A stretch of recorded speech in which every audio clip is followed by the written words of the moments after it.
Hello and good morning, everyone. Welcome to this Friday edition of Breakfast with Boom. I am your host, Mr. Boomstick XL, and as you can tell by the title, we have a lot of huge topics to get into, and this should be a hashtag fun show. Obviously, if you are new to the program, and I've been getting a ton of new subs, I want to say thank you for taking the time to not only sub the channel, but of course, support Double Barrel Gaming. And if you are new and you're not subbed, well, consider hitting that sub button. And I can guarantee you, I think you're going to really dig the vibe of the show, as well as the unbelievably amount of content, live content that I'm doing. I don't do videos very rarely because I feel more alive behind the microphone, and I feel that interacting with the community this way is probably the best way. So let's get into the introduction, then we're going to get right into the start of the show, and we're going to start off with our regular panel members first, and we're going to start with Crispy Bomb. Crispy, thank you so much for taking the time to be here and not cutting down your neighbor with your chainsaw. I love it, Boom. It's always fun, and you know what way to start a good Friday morning than with Breakfast with Boom. Let's do it, baby. Well, definitely appreciate you being here. Love the opinions that you bring. And of course, they're always genuine and honest. And I think that's what people really dig about you being on this program. Next up, you know him as the voice of the elegant and very popular Trophy Room on loan, or should I say on rental, from PlayStation Nation. Please welcome Mr. Badbit. Hey guys, what's going on? I'm doing good this morning. Brother. I know, man. I am so pumped. Like I love this show and everything, but I can't wait for this to end so that I could go to Squadrons. Yes. Oh my god! Put on that PSVR headset. I'm in. I got my hard drive fixed. I'm ready to go. Yeah, you know what, dude? I went back on my word. I bought it for the Xbox because I bought the Star Wars controller, and obviously one goes with the other. So what I'm going to do is I'm probably going to treat myself and double dip and play the entire Squadrons in VR, which of course something that I love doing. So awesome. Yeah, I can only imagine. I'm only one mission in, and so far, wow, very well acted, very well. Graphics are really tight. I got goosebumps. Yeah, yeah, I did. I got goosebumps because obviously, listen, you guys know my age, so it's not like, oh my God, I'm showing my age. I saw Star Wars in the theater, okay, folks? As a 7-year-old punk kid, I got to hang out with my parents and see Star Wars in the theater. So I've been a big old Star Wars nerd for my entire life. And wow, what a day if you are a Star Wars fan and at $40. And more importantly, if you are an EA Play subscriber, you save 10% on top of that, which is pretty cool. But let's continue with the introductions. Next up, one of the newer members of the panel. You know him as Dreadpool. I call him Superman. Welcome to the show there, dude. Oh, good morning, everyone. How you guys doing? You know what? I actually did see Star Wars when I was a kid, too. Nice. So you're just probably excellent. Yeah, I'm right behind you. Right behind you. I love one of my favorite memories, if I can indulge for just a sec, please, by about Star Wars, because we had, I was born in the 90s, so I wasn't as lucky, but like it's been with me since I was like 3. Like got that Qui-Gon Jinn lightsaber right behind me. It's a 1-to-1. Anyway, we had the VHS collection, and I remember being so excited, to watch it. I took the collection. I was running downstairs. I tripped, and the whole collection fell. And my brother, he super yelled at me that day. And so it's a very traumatic memory. But that is literally the first memory when I think of Star Wars. God, that's hilarious. Is that bent corner on the disc? Oh my God, man! It's funny. That's a terrible memory. It's a terrible memory, but a funny one. Thank you for sharing such a horrific, life-scarring memory that you nearly destroyed Star Wars with one trip. I still have my VHS cassette tapes. So do I. As a brother, I'm surprised he didn't beat the crap out of you. Dude, you know what? It was like kind of like my mom and dad holding us back. It was kind of like the meme where it's like the lady yelling at the cat. That was my brother. He was just straight up yelling at me, and I was the cat hissing. Oh, nice. That is freaking hilarious. Real quick, we had a channel member pop in, a new channel member, I should say, and I'm trying to find the gentleman's name because obviously this chat is going quite fast. Let me see if I could find it, because obviously we'd like to say thank you and represent everyone that has taken the time not only to drop a super chat, but of course join Double Barrel Gaming and support this channel. Let's see. I believe I found it. I think it's effing nuisance. Good morning and thank you for becoming a channel member, brother. Super appreciate that. And you know what? Let's introduce our very special guest making his first appearance. And that's something that we've been doing a lot here on Double Barrel Gaming, is introducing new talent to the community at large. And Flamish, you might be new to this particular program, but I don't necessarily think you're new to the community because you've been working with clowns on Four Guys with Quarters. Welcome to Breakfast with Boom. Yeah, thank you, Mr. Boom, for getting me on this panel. It's been some tricky time to actually get it together.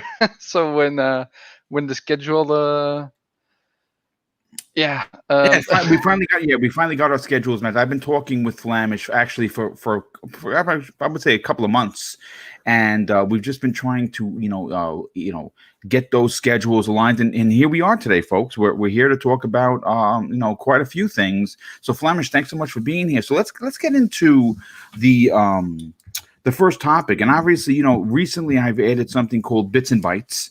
These are smaller topics that necessarily won't take up a lot of time, but are still relevant, worthy of a conversation.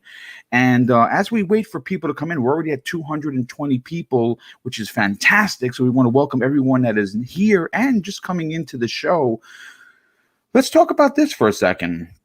Xbox Game Pass Ultimate members get EA Play on November 10th, which just so happens to be the day that the Xbox Series X and S launch. Now, granted, it may not strike a chord with every gamer that isn't so much a sports fan or enjoys playing sports titles, but the advantage of having this extra service adds not only 60 additional titles that you can play, both 360 and current Xbox games, but you also get 10-hour trials for new games that are launched, as well as 10% off of all EA purchases for the price of absolutely free. So, Joe, I want to go to you first on this. Obviously, again, this is a big deal. I don't think a lot of people have been talking about this, but if they would have said, well, okay, EA Play in there, here's $2 extra you have to pay. No, Microsoft worked out a deal, and it's in there for free. And like I said, if you were on the fence about, let's say, Star Wars Squadrons, you can get that 10-hour trial just for having a Game Pass Ultimate. What are your thoughts on this? I think it kind of shows like the direction in which gaming is going to be headed to. When I talk about this a lot on the show, which is like the day where we don't necessarily have dedicated consoles.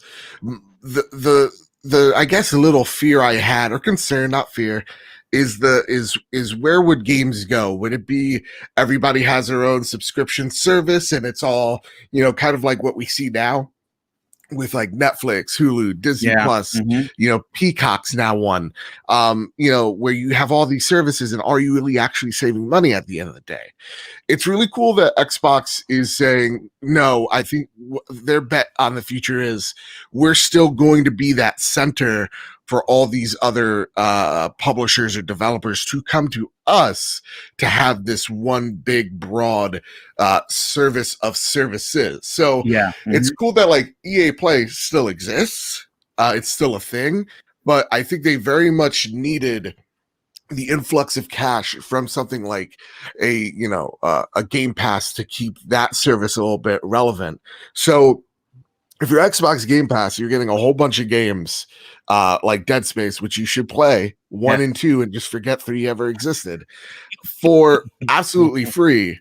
Along those lines of as well, getting EA games. Hopefully EA doesn't turn the faucet off on this, but like getting that 10% discount. Like I'm thinking, I know Fallen Order isn't in Dude, EA Play yet? I was actually going to comment on that. I think that that's coming at launch. I think so too. Completely just a speculation, but it would be pretty freaking cool if a game for me to replay that. You're right. Yeah, but you'd be able to play it on your X. You'd be able to play it with faster SSDs because the load times in there were a little egregious. But to be able to potentially get Jedi Fallen Order, which was one of Respawn's finest games, no doubt about that, and certainly one of the best Star Wars titles in years, in there for the price of nothing, just having the Xbox Game Pass Ultimate, that's a big deal. Yeah, and I think like even down the road of like having Fallen Order 2 and then being able to get that 10% off, as we see games are going up in value, they're not declining in value. So seeing that digital future look to be more of the $69.99 market, having those savings where you can have it, and at the same time having Game Pass there just adds that value. Yeah, no, absolutely. Dreadpool, obviously we were talking pregame, and Star Wars Squadrons is something you're interested in, but may not pull the trigger initially. If you have Game Pass Ultimate, you can play the 10 hours, you can unlock achievements, all your save data is going to be there if you decide to pick it up and maybe at a sale at the end of the year. What are your thoughts on EA Play coming into Xbox Game Pass, not only for free, but on the day that the console launches, bringing even more games to you available with the service? It's anti-capitalism. What, are you kidding me? No. I mean, it's great. I mean, I can't really see any reason other than those that are already prepaid, but you're getting reimbursed on it anyway. There's no reason to complain. You know what I mean? Yeah, some of the titles are older or last year's sports titles, but if you haven't had them, it's not a big deal. You weren't going to play them anyway. So you know what I mean? It's extra games that you have available to you, and at the same time, it's you're able to play the 10 hours. You're able to try them out for the new ones, So I mean, it's a win-win. You're not paying any more than you were before. You know what I mean? You got access to that many more games. And unfortunately, a lot of the Need for Speed I already own, so it does me no good. Right. So there's your first complaint, right? I already own some of those old games. Shame on your owning games, damn it. Yes. But but in reality, it's a good thing across the board. We're already talking about cable, right? We're gonna cut the cord and we're gonna go with all these apps. So then you realize you're spending just as much money having all the different apps than you would have just had regular cable and had the extra 5,000 channels you don't watch anyway. So but we're not doing that here. We're same price right now, and I'm sure it'll increase in the years to come. But for you got quantity and quality there, right? It's not all what was that Game Pass filler? Right? Yeah, I remember that. That is a running joke. All filler and it's no, yeah. Yeah, I mean, so you're getting so much more and such a variety too. So it's not just a variety from Xbox; it's a variety from EA. So it's a good thing overall. You know what? What's interesting is that on the day that this launches, FYI, if you don't know, not only are you going to get all these games, but they're adding Madden 21 as well as FIFA 21. So you're getting the new games. And obviously, football season just started. And yes, obviously, in November, you're getting close to the end of the season because, the playoffs are coming in through December and January. But folks, you're still getting the new Madden for the price of free. Real quick, we have to thank a very generous friend of the show. And Joe, there's a hidden message here for you that says this. Sin Vendetta actually, obviously drops a $5 super chat, and his generosity is always welcomed here. He says, Mr. Babbitt, I know it's your birthday on Sunday. So my gift to you is the Demon Souls Remake Digital Deluxe Edition on me. Happy birthday. Oh my God, dude! Wow. That is awesome. Sin Vendetta. There we go. Thank you. I got watery-eyed. Thank you so much, Sin Vendetta. That is amazing. Look at that smile. Thank you, man. Yes. And you know what? This is the love that comes to these shows, and I want to thank you for the generosity. But Sin Vendetta, you're going to be happy to know. You're going to be happy to know, brother. I have that game paid off for in full, and yes, I am getting it for the PlayStation 5. I'm going to die a lot. I'm maybe not finished the game. Hell, I may even get past the first fucking boss. But with that said, I'm still getting it because it looks damn good. And you know what? It's a launch game, and I buy all launch titles, even if they're obscure, for at least for me. So I know that Joe is happy, and I know Sin Vendetta is happy, and I know that means happy. That's craziness. Thank you. You don't have to do that. Thank you. Oh my gosh. That is really cool of you, Sin Vendetta. Thank you so much for that, very much. Crispy Bomb, you have been a proponent, an outright defender of Xbox Game Pass since its inception because of the value that comes along with it. And there's no denying that Microsoft wants to give you more bang for your buck. They understand that the world is the way it is, and unfortunately, money isn't as easy to find as it may have been once before because of obviously the pandemic. And it seems as if the stout list of games already in Xbox Game Pass merged with, of course, Xbox All Access, and now EA Access or EA Play in the service you've already paid for is an incredible deal. What are your thoughts on this? Well, I mean, all we do is play old games on Xbox. Remember that. Yeah, it's incredible because actually a lot of these old games are when EA was actually a pride and joy in the community. When they actually, had their ish together, as we like to say. Mm-hmm. I mean, we'll go example. Once I get my Series X, whenever the heck I get it, just saying. Did you get a pre-order down or no? Not yet. No, I'm probably going to be taking the day off and camping out like some people did for the pre-order. Yeah, because I got a Best Buy near me. I got a GameStop. I'm like, which one am I going to go to? I just got to figure that out. I think I'm going to go Best Buy because I think they're going to have more than just about everybody else. Personally, yeah. So, you got games like Bad Company 2 in there. I mean, God, so good. Sorry. You know what I'm saying? And I'm like, I wonder how much, this could look better on the Series X just by it pushing it to its limit. You know what I mean? Like, because if I'm not mistaken, that was when Frostbite, that's the reason why Frostbite was actually used across EA, even though they shouldn't have done that, by the way. Mm-hmm. But that was like the first time that engine really came in, and it was actually one of the most destructible environments at that point in time, if not the most destructible environment. So it's going to be a little interesting because the game really didn't run great back then. And I do remember that because like there'd be a lot of clipping and stuff like that when the not just that down. But like the snipers in that game were so broken, it was amazing. Like you could take down a helicopter in like a couple of hits. Like it was a beautiful game. But yeah, I mean, you got games like that in there. I mean, I didn't even know about the Madden thing. The only thing is you might as well go play Madden 19 and call it a day. I mean, I'm just saying, like the game has been and the game has been rehashed. I feel like every 3 years you finally get something a little bit new, and like I bought 19 and I thought it was pretty good, and then I bought 20 because Mahomes was on the cover. I mean, shame on me. Dude, no, I remember that, dude. I'm a diehard Steelers fan, so when obviously you keep those games because your player is on the cover. Very rare. Well, what's funny about you saying you're a Steelers fan? I feel that Madden 10 is the last great Madden that came out because they pushed it, and that was Troy Polamalu was on the cover. So I can see the Steeler love there. The beauty of this is you have more games to play, and that's why I'm like, oh, you're defending Game Pass, you're playing old game. Well, right now that's really all we have. I mean, you can sit here and tell me that all these games coming out on PlayStation, you just look at your enamoredness for Demon Souls, but really, technically, it's an old game. I'm not trashing nobody about it. I'm just saying, let's call it like we see it.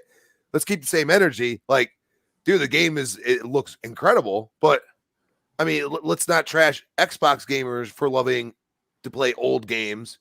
Just like I'm not going to sit here and trash Bad Bit for loving to play Demon Souls. You know what I'm saying? Yeah. No, like 110%. That's why I made a comment yesterday's show of like when someone's just like, Someone dared say that PS Now is better than Game Pass. I'm like, guy, I run a PlayStation show and I know that's false. I'm never gonna, Yeah. you know what I mean? And, And like that's filled with old games as well. Like that's a PS2, PS3 catalog. I hate that. I hate the Xbox filler thing and old games thing. It's stupid. Not well. I mean, listen. People are just going to be people, and obviously, it like sports. You're going to root for your team, and you're going to hate the other team, and that's fine. I mean, listen. It is what it is. But the value proposition is certainly in Microsoft's court, Absolutely. so to speak. And if you are a fan and you are a supporter of it, you are going to be treated, especially at launch, with a plethora of games to play. And, again, if you look at someone like myself, now granted, I'm buying a PS5. It's already paid for. I have all the peripherals pre-ordered. The only thing I couldn't get my hands on, which I was mad, was the headphones, which they said they're going to have when the console launches. So I'll pick it up then. But every game that I have, I'm buying for the PlayStation 4 is costing $70. We were talking about that in the pre-show. I mean, my God, $70. But at least I know that when I bring home my Series X and S, because I bought both, I could logistically go to my Xbox Game Pass, see what new games are in there, and practically all of them are going to be in there, and just hit the download button, and I'm good to go, which is pretty freaking amazing. And again, considering the times that we're in, fantastic for the wallet, especially because the holiday season is going to start up right after these consoles come out. So, obviously you got to attempt to buy gifts for loved ones, and maybe the money isn't going to be there. So having the ability to play all of these games on Xbox Game Pass is a big deal. Flamish, let's get to you on your opinion on this. Obviously, EA Play does not have as many games as, of course, Xbox Game Pass, which is over 200, but it's still 60 additional games on the day that the console launches, which is, of course, going to include Madden 21 and FIFA 21. That's a pretty big deal. What are your thoughts on this? Yeah, first of all, I do want to say I already pay for like the vaults they have. That's like 98 games or something. Oh, okay, so you do like through the PC then? Yeah, I've already like used that a lot, like for Battlefront 2, which is actually free in there. And some older like Battlefield titles, and a lot of others. But for me personally, like first of all, I think it's great for people that haven't played games like Madden yet. So because like me, I don't really play sports titles. I don't really touch those. But when you look at the value you're getting inside the service, like you got those 10 hours, so you can try out any game from EA that comes out for 10 hours.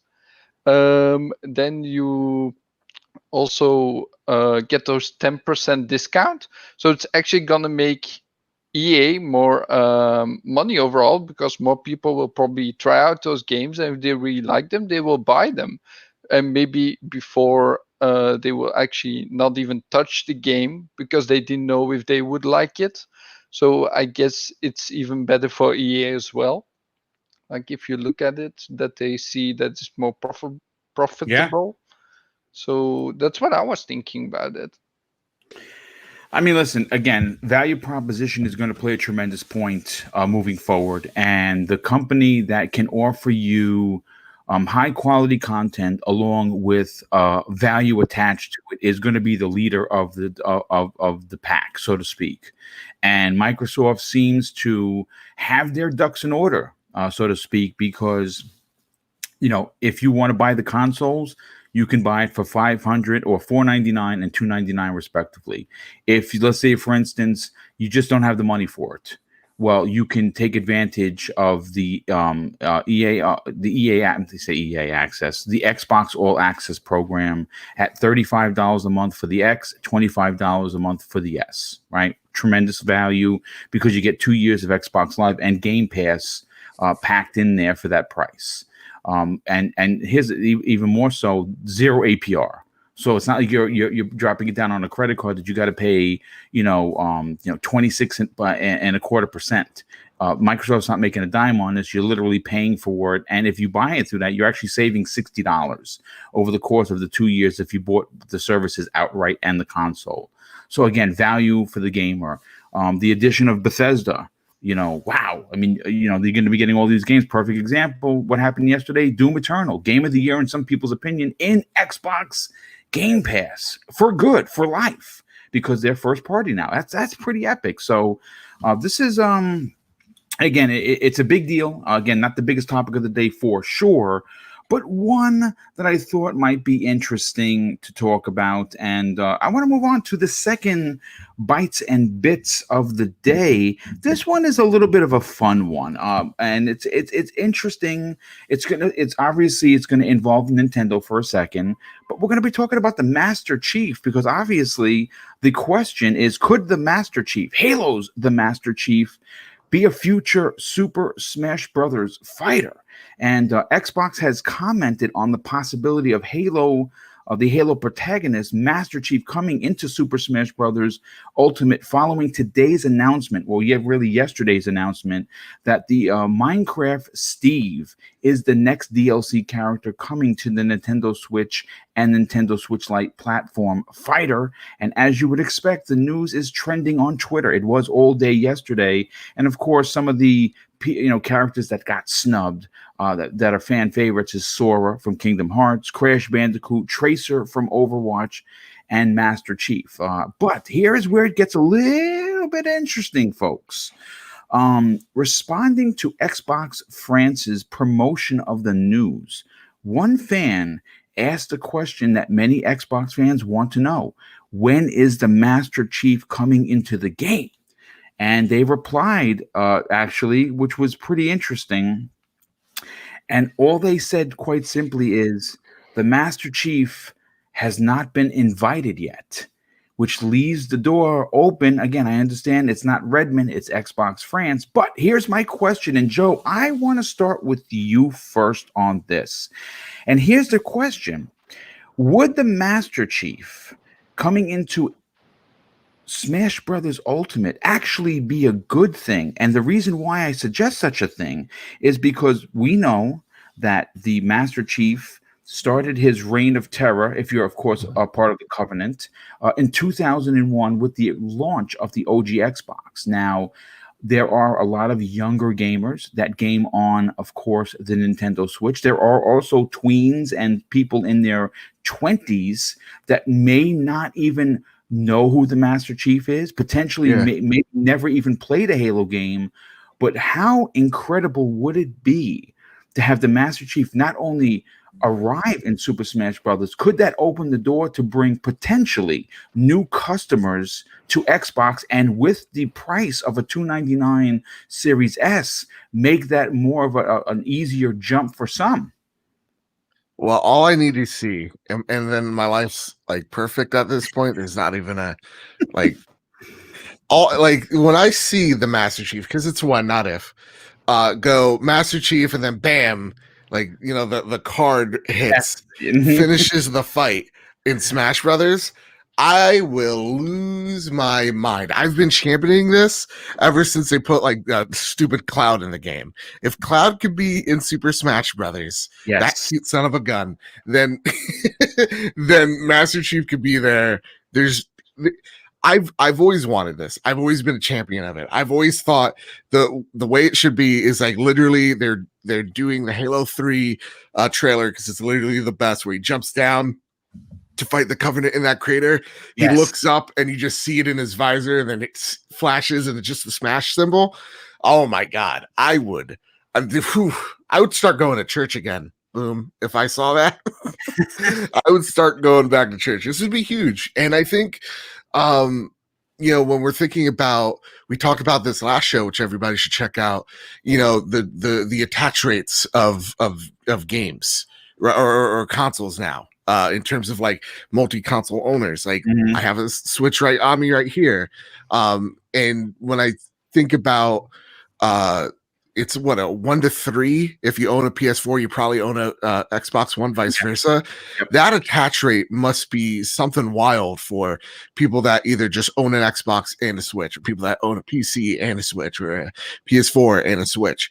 So I think we've seen Microsoft and Nintendo get really close. I know there was rumors of them or talks of them putting Game Pass on Switch and having Minecraft Steve, having Banjo in there, having Microsoft IP in that game means that they talk on a more regular basis than we think, and they're going after, you know, what Smash has always gone after. Games with a legacy. Minecraft has popularity. It has a legacy. It's the most played game every single month, right? You take a look at Banjo, has a legacy with Nintendo fans, and it also has a lot of love from the Xbox community. So seeing them even go after games that usually or didn't even launch on the Nintendo Switch, which is, you know, Final Fantasy VII with Cloud, there is no way on God's green perfect earth that Master Chief doesn't have a chance at this. He definitely does. And there is a huge legacy with him, with Microsoft. And again, they don't have to even be on the Nintendo console at this point. Just for the Master Chief to be there is a huge, huge thing. I think it would be closer to when Infinite comes out that we'll see that. But I think what you hit on that point here, and this is my last point, I'm sorry I'm taking them all, is that this is a great way to celebrate that 25th anniversary of Halo. So yeah, indeed, you know, yeah, you know what? Listen, the thing is this: Microsoft understands, and I kind of, and I'll bring this question next to, of course, Crispy. When Banjo and Kazooie made their way to Smash, it was world-breaking news. Like the internet basically melted because they've been calling for this. Obviously, Banjo-Kazooie saw their characters born on the N64.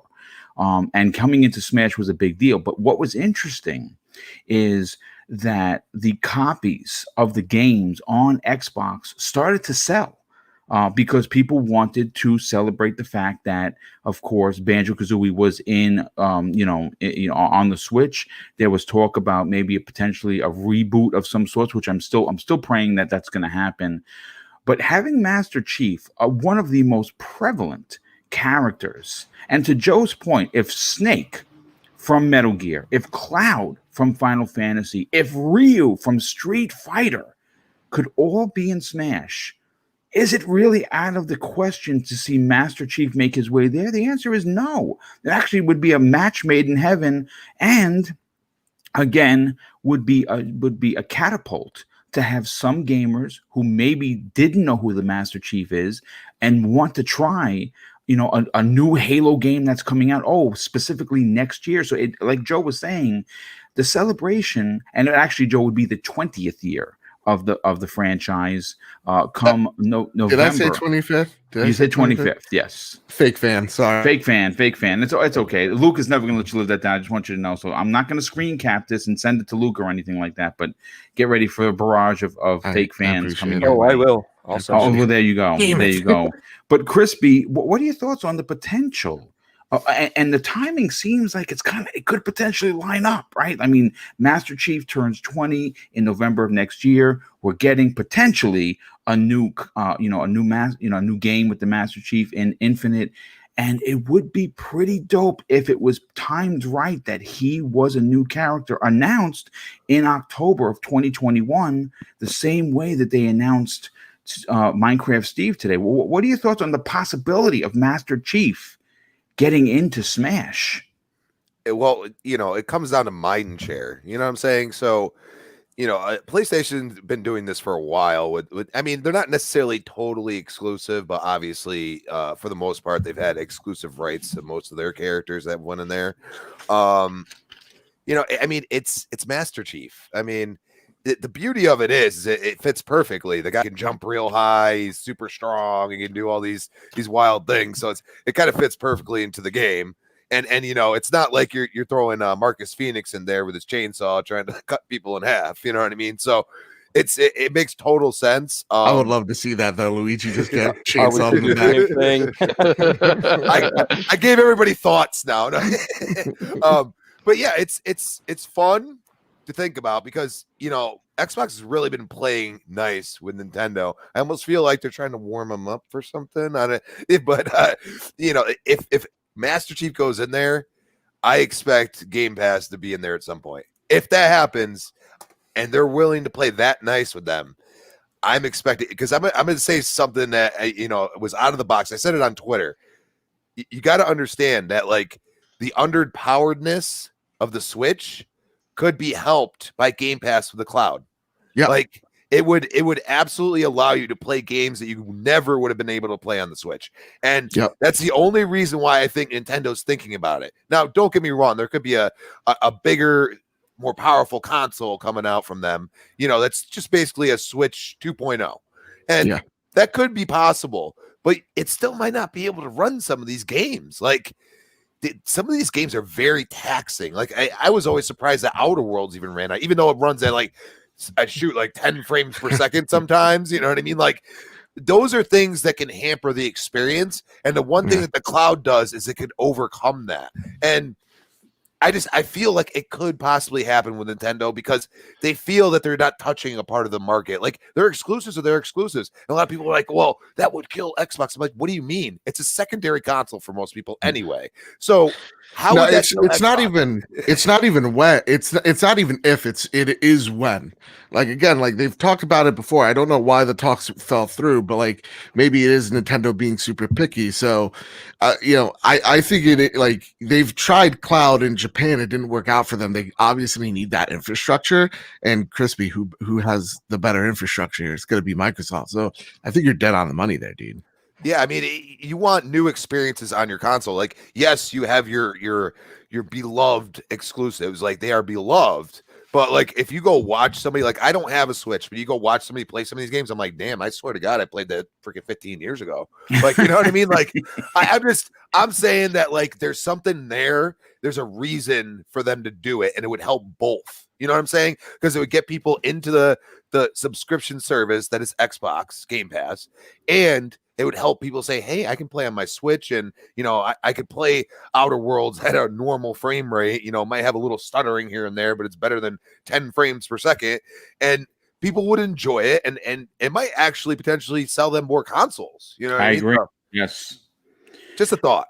I mean, listen, it's an interesting thought, for sure. There's no doubt about it. And obviously, there is, we have to understand something here. I know people are like, well, some people in the chat are like, well, just a second, Nintendo wants to sell their own consoles. Listen, Nintendo knows that they are the second console, but Nintendo is doing better than both Xbox and PlayStation, Xbox One and PS4 right now. They are curb stomping them. You cannot find one in this country, and if you do, you're paying through the nose to get it. They're doing just fine, but they have been working with Microsoft. There is a working relationship there, and you got to remember, Master Chief coming into Switch or Smash Brothers, I should say, could potentially sell more Switches for Microsoft. I mean, for Nintendo and vice versa. So it's going to be one hand washes the other. Real quick, we got to shout out Wilmy Hood in the chat. If you don't know who this gentleman is, go and sub his channel. He has a program on Wednesday evenings called Gaming Outside the Box. Now, granted, it's more of an adult type program, but it is not only fun, which is something that this world needs more of, but it's entertaining as all F. And I suggest you go over there and sub his channel. Tell him Mr. Boomstick sent you. Wilmy, thanks for hanging out, dude, and love that you're in the chat. Super appreciate it. So let's get Flamish's opinion on this. Flamish, obviously this is not the biggest topic of the day for sure, but Master Chief in a conversation potentially going outside of Halo into Smash is something that's interesting. What are your thoughts on the potential of this actually happening? So first of all, I don't have Smash Brothers Ultimate, but I do have a Switch. Okay. So I will say this on record: like when Master Chief will come to the Switch, I will buy the game. So and you see, that's exactly the point. See. Yeah, so that in the first place. Also, for the younger generation that haven't played Halo and don't know Master Chief that well, I guess it could also be the other way around for Microsoft. They could actually go into Game Pass, check it out with their phones, because it is that easy to get into the ecosystem and check everything out. Like they will probably check his history, where he came from and stuff. And besides that, why only Master Chief? Why not Doom Guy? Because he's now also part of Microsoft, so maybe we get more other characters from Microsoft as well that are. I mean, that's what I'm thinking. Well, you know what? Again, you made a great point, Flamish. The fact of the matter is, you said something that I think Nintendo would take into account. I don't own Smash Brothers, but if Master Chief came in, I'm buying a copy.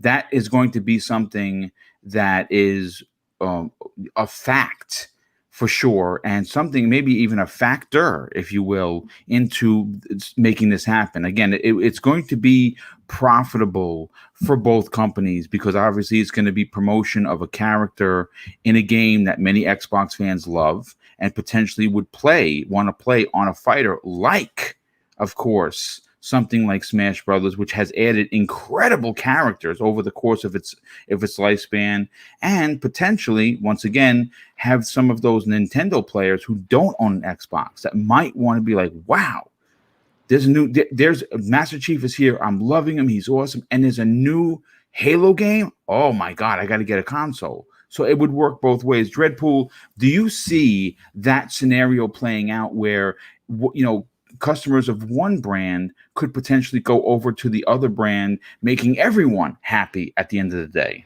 Yes, and I am still on that visual of Marcus Phoenix with the chainsaw. However, what I'm picturing and what I'm seeing here, it's him riding a Yoshi on there. Oh, wow. Yes. You know what? That you just made someone's life. Like just running around like it's a Chocobo. Holy cow. Oh man, we're talking about mixing it up, right? Now, when it comes to Master Chief, I'm not sure they're gonna give up Master Chief. They didn't do it before, and I say they probably will have Spartan 458s, also known as Petty Officer Second Class Nicole 458. She was in. You could, but as great as that is, yeah, as great as that is Dreadpool, though. I because each of the Smash Brothers characters have variants. I can see variants in the Spartan, but I just don't see a scenario where they don't have Master Chief first. She looks like Master Chief. A lot of people thought she was Master Chief from the get-go. I think, because I think she could be like an Echo character, exactly. Like different type of Spartans. Mm-hmm. That's what the way I was trying. Because like Minecraft, like you could be Minecraft Steve, and then I think the other one's like Alex, and then you have a creeper as well in the game. So and the Slender Man, whatever it's called, and Enderman, Enderman. There you go. This is the GIF. I know that. So, but yeah, I mean, I was thinking more something like that, because I'm not sure that they would want to give up Master Chief as a character other than just another Spartan, because it's Master Chief. You don't want him getting everything handed back to him like that. You want him to be the one that kicks butt and takes names. So I that's kind of how I see it, and that's probably what happened from before when we were talking about it, that it just didn't pan out. Maybe they wanted Master Chief and they weren't willing to let Master Chief go down that road. It's kind of like what is it, DC versus MK? You couldn't do fatalities on DC characters. Yeah, I mean, look, I put it to this way. If I was working for Microsoft's marketing department, which, again, if they're listening, and I know that they are, I'm 50, but I have a lot of ideas. The dog has a lot of wag left in the tail. So send me the invitation to Redmond, and I'll move. I'll move from New York to Seattle, not a problem. Mrs. Boom is all ready to go. But if I were part of the marketing department and I was looking to not only expand on potentially getting some PlayStation folks to come over with, of course, Game Pass and Xbox All Access and a $299 console, I would also involve getting Nintendo players in. That's just my opinion on it. I was, again, you want to siphon fans from every direction. You're not really going to pull PC folks that have master rigs into the Xbox ecosystem, but you could potentially pull PlayStation folks that maybe were fans, maybe owned 360s and left because of price and power back in the days and want to come back. And Nintendo, you bring a Master Chief and you put someone as prevalent and as special and as iconic as Spartan 117 into a Smash Brothers, which is still relevant and getting even more popular as the days go past. You could potentially bring some of those Nintendo players over, and again, I think it's a win-win for everyone. But with that said, and again, this is a smaller topic. This is kind of just to whet our taste buds. Now, the next one is a bit of I don't want to say salty. It's a bit of a spicy one, and I'm going to go right into it. Now obviously with the PlayStation 5 digital edition and physical editions only 41 days away from launch, there are many unanswered questions that still need to be asked. How much does the OS take of the 825 gig hard drive? Is it 200 like Microsoft? Is it 10 like some of the fanboys are saying? I don't know because Sony's not talking. Does the console have VRS, which is of course short for variable rate shading? I don't know. How many games will be supported at launch for backwards compatibility? And will those games take full advantage of course, the power of the PlayStation 5? Are they going to get, is boost mode going to be enabled for every game? Is it going to be on only first party games to start out and eventually, spread their wings? There's a lot of unanswered questions, but besides all of those unanswered questions, we're starting to get into the weeds of potential problems for the PlayStation 5 when you talk about cross-generational saves, meaning that if you start a game on the PlayStation 4, you're probably going to have to start that game over on the PlayStation 5, which sucks. And the reason I bring this up is because we have confirmation that two games that have made the news recently, Dirt 5 and Yakuza Like a Dragon, as well, of course, as some confusion to Spider-Man Miles Morales and the HD version of Spider-Man, saves not being able to be moved over, meaning that you're going to have to start the game fresh. The game will work. Like, for instance, if you buy Miles Morales on the PlayStation 4 and you upgrade to a PlayStation 5, you do get the free upgrade. But again, based on what we have read, the save transfer file will not work. It's a little strange, and I don't understand why this is. So again, we're gonna get into it, and we're gonna talk about it further. But as of this show, which obviously is October 2nd, Sony has not responded to the ongoing talking point that many gamers and gaming journalists in this community want to know, and that is why these save files are not transferable. So I pulled a quote from the Washington Post reporter Gene Park, who wrote on Twitter Monday, hearing a lot of different devs that PlayStation 4 saves won't work on the PlayStation 5. Xbox Series X seems to bring your old save files with you. So what I want to do is I kind of want to just make the screen just for my avatar for a second. I want to bring up a picture because this was very Sony-esque. And what I'm talking about is Major Nelson's response to this. And I'm putting it up on the screen. And this is from Larry Herb's official Twitter account, and this is a jab for sure at Sony. And again, this is very Sony. Like, it almost seems as if Microsoft has taken many pages out of Sony's playbook, and they're using them to their advantage. So this is what Larry Herb had to say. He says, "Cloud saves and 4 generations of compatibility means I pick up right where I left off in Fallout 4 from the comfort of my Xbox Series X." And he has the check mark, and it says, "Saved games and progress on my level 52 character, check. Fast loading and quick resume mean more time to help settlements. Check. And obviously, again, that is a bit of a dig at Sony. And you know what's funny? And Joe, of course, I have to go to you first because you are our representative for Sony. You even said it yesterday that you have some questions as to what Sony is doing. And look, you're buying a PlayStation 5. I'm buying a PlayStation 5. I would dare say that the near 500 people that we have here, there's a good portion of you guys and gals that are going to buy PlayStation 5. So that has not even a conversation. The conversation is we're 41 days to launch. We have not had an Austin Evans or Digital Foundry breakdown. For God's sakes, we haven't even seen the console officially in the wild outside of the one picture that I talked about yesterday with from the plant where the three workers were holding, well, the one guy was holding it and he had the two other workers alongside of him. But we haven't seen it, go 1-to-1 against the Series X. No one's had it. No one's been sent it. There is a lot of questions here, Joe. Joe, what are your thoughts on now the save issue starting to wreak its ugly head?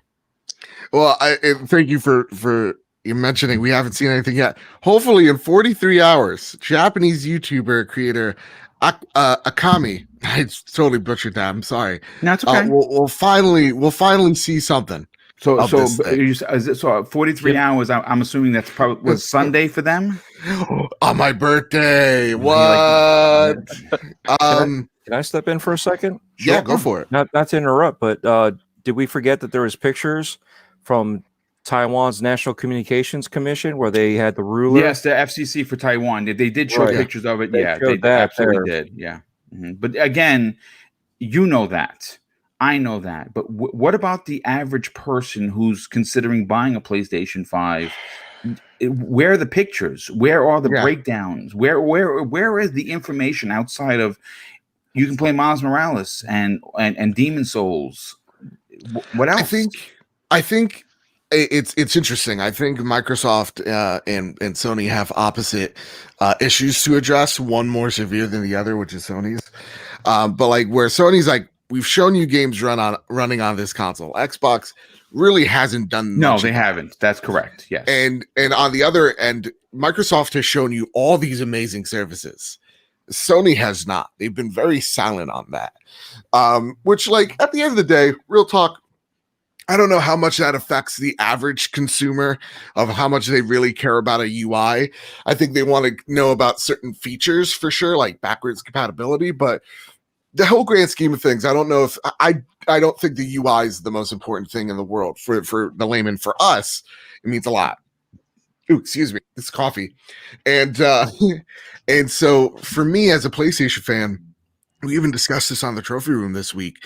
There is a frustration of just like, listen, I don't know if it is strictly because your box is uglier than the Xbox, it's bigger than the Xbox, that you don't want to send these out to creators, because I think Microsoft's marketing and PR have been so on point and so above it for overall. This past month, like we're seeing creators of all shapes and sizes start getting their hands on Series X's. Where's mine? I don't know, Microsoft.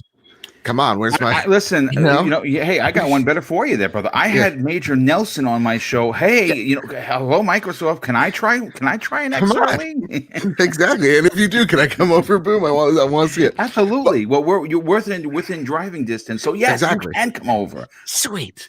So with that said, like they've done such a great job of marketing the services that you get on this console, backwards compatibility being the most important and the biggest one that they're able to constantly do. This is how you trade your old games that Sony did back in the PS beginning of that era. And so like they're constantly doing that. The backwards compatibility thing is something that Microsoft knows they own that issue. And now with the cloud saves, it's confusing to me because I don't know why those saves can't be migrated over from PS4 to PS5.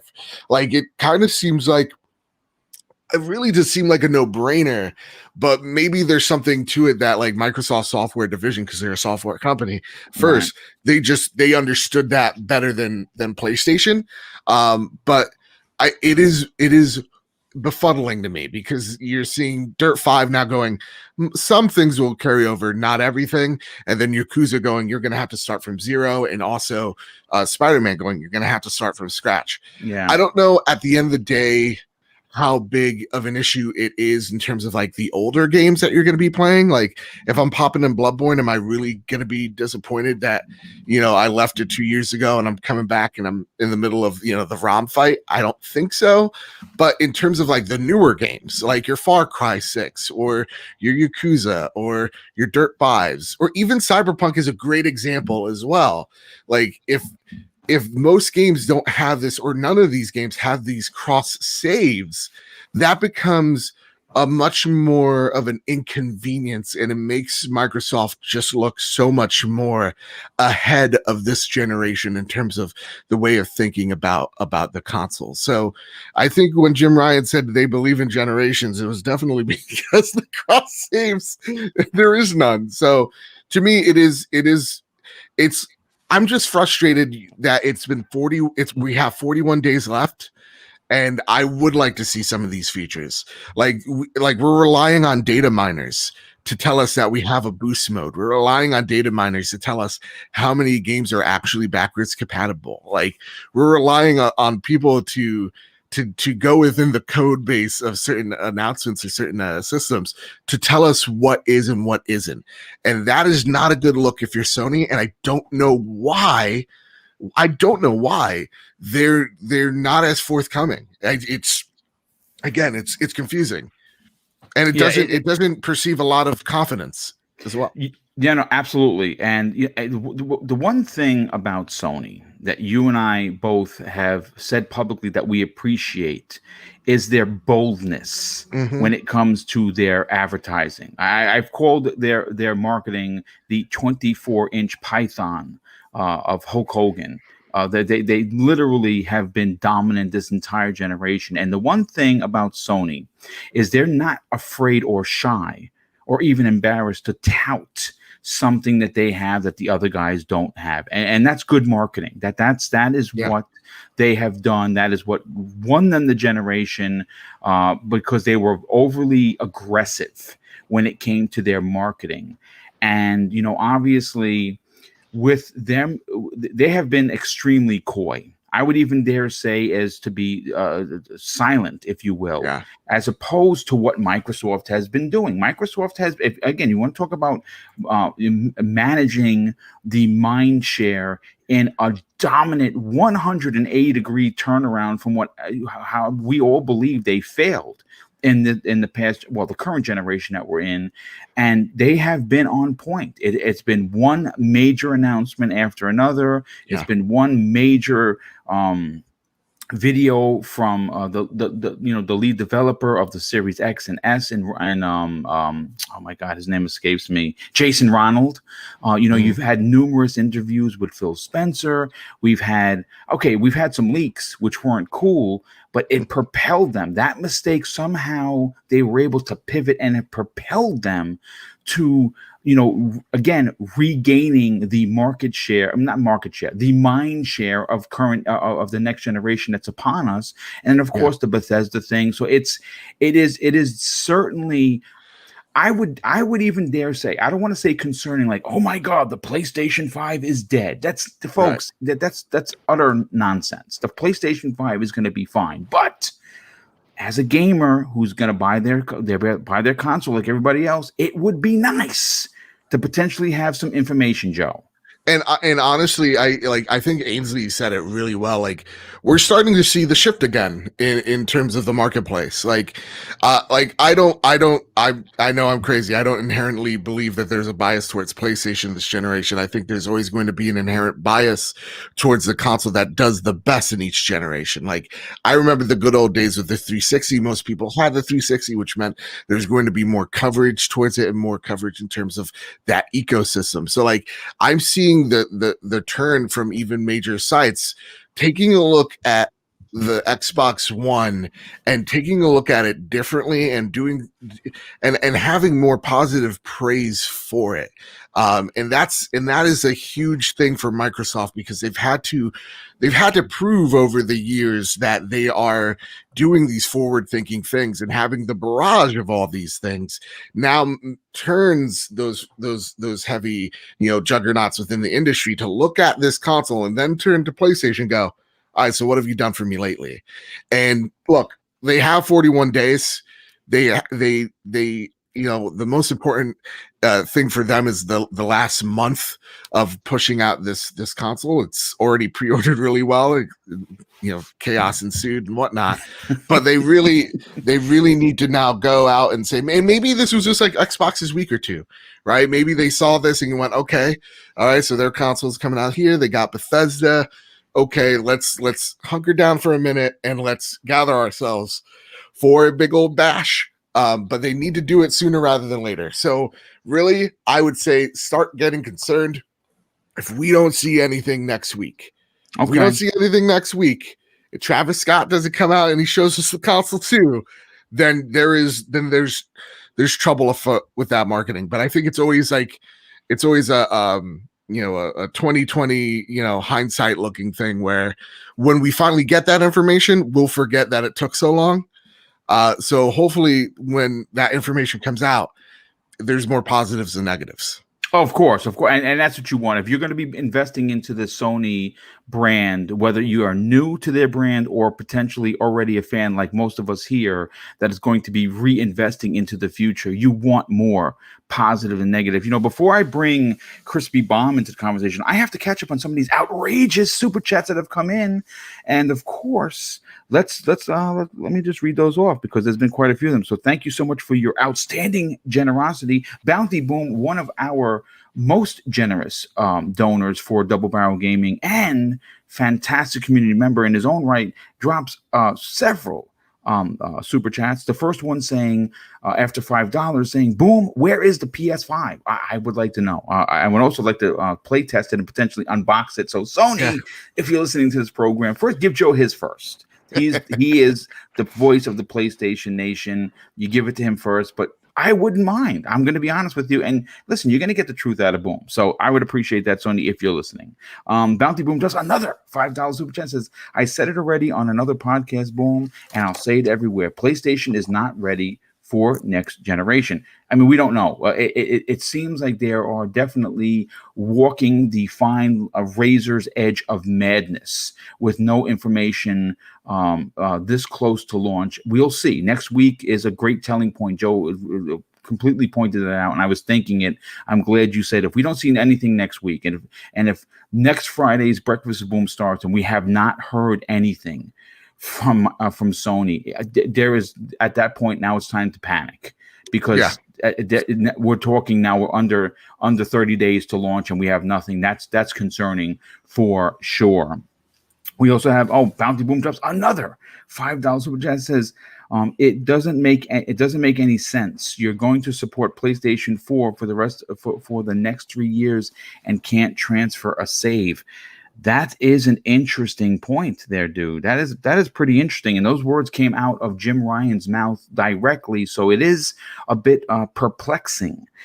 East Texas Alice, a very good friend of the show, drops an outstanding $2 super chat and says, "Hit that like button, everyone." Indeed, we have almost 600 people here, folks. And if you are enjoying the show, hit the like button. Trust me, it does help. And the channel has been growing. As a matter of fact, I don't know which one it was, but I have almost 7,000 likes on one particular show. I don't know if that was yesterday's, which just crossed 18,000 views. And considering I only have 6,000 subs, that is pretty sick. I got to be honest with you. And I'm honestly so grateful for the outstanding support. Sin Vendetta drops another $5 super chat and says, "It's just me. Is it just me, or does Jim Ryan's nose look longer?" I mean, he might be suffering from Pinocchioism. I don't know. We'll see. We have another a good friend of the show, Psychonaut8, drops a $2 super chat and says, "The Xbox Series X embargo has been lifted. More info to come." Yes, we are hearing that Monday we might get some current game current gameplay from some of the games that are going to be released in the next couple of weeks, and that would be dope. Again, another Monday, another Xbox explosion. It's going to be interesting. Bounty Boom drops. Oh, wow, dude, another $5 super chat. Thank you for your generosity. He says this. That's why they keep showing Spider-Man over and over and over again. The fact is they're scared because Digital Foundry will tell the truth. Here's the thing about that. Digital Foundry, they're like, if these screenshots are true from the remaster, it's really impressive. Oh, dude, first of all, just the change of the face of Peter Parker is a good face. Not the other face looked like he was 36. I didn't like the face of the other one. The new one looks like a combination of the old face along with the kid that's playing him now. Yep, Tom Holland. Yeah, so Tom Holland. So we're calling him Hom Tomlin. I love it. Amazing. A very good friend of the show, generous friend of the show, Gamer by Choice, drops an outstanding $10 super chat. Wow, dude, thank you for your generosity. He says, if Sony doesn't say something officially, then let others leak it so they can pivot later saying previous unpopular statements weren't confirmed that would allow ability to change if ideas are unpopular. You know what? I would be afraid to do that if I was Sony, considering that they are looking a little weak right now. Again, they're not doomed, folks. No one's raising the white flag here. Not even remotely close. They're going to be fine, but they do look a little weak right now. And until they actually say something, until actually we see this console in the wild on someone's desk, doing side-by-side comparisons of the Series X and the Series S and seeing some actual gameplay with controller in hand, not a Jeff Keighley blowing into the controller, but an actual someone playing a game using the controller, because I'm very excited to see what those haptic triggers are going to do.